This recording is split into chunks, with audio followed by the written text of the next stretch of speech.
আমাদের বিদ্যালয়ে অনেক ছাত্রছাত্রী আছে যারা নিয়মিত ক্লাস করে না।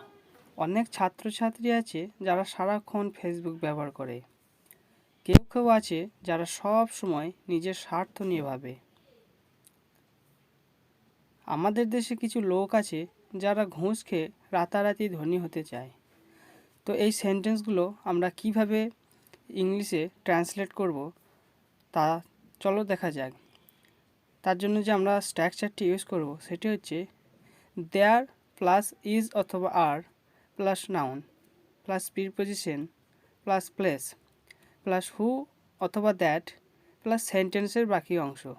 আর যেখানে প্লেস থাকবে না সেখানে আমরা প্লেস ইউজ করব না। চলো কয়েকটি এক্সাম্পল দেখে নিই। কিন্তু তার আগে যারা এখনও পর্যন্ত আমার এই ইংলিশ উইথ সাহেব চ্যানেলটি সাবস্ক্রাইব করেনি তারা অবশ্যই চ্যানেলটি সাবস্ক্রাইব করে নাও এই ধরনের আরও ভিডিও পাওয়ার জন্য। চলো এক্সাম্পল দেখে নিই। আমাদের বিদ্যালয়ে অনেক ছাত্রছাত্রী আছে যারা নিয়মিত ক্লাস করে না। There are many students in our school who don't take class regularly.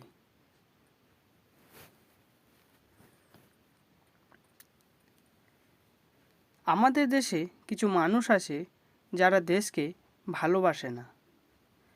There are some people in our country who অথবা that don't love our country.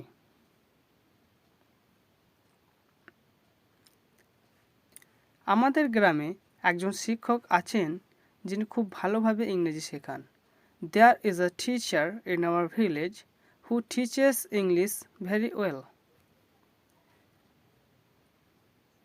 অনেক ছাত্রছাত্রী আছে যারা সারাক্ষণ ফেসবুক ব্যবহার করে।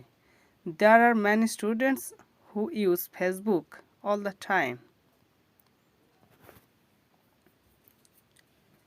কেউ কেউ আছে যারা সব সময় নিজের স্বার্থ নিয়ে ভাবে।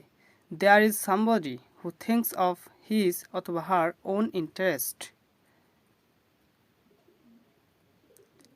আমাদের দেশে কিছু লোক আছে যারা ঘুষ খেয়ে রাতারাতি ধনী হতে চায়। There are some people in our country who want to be rich overnight taking bribe. Thank you for watching. Like, share and subscribe for more videos.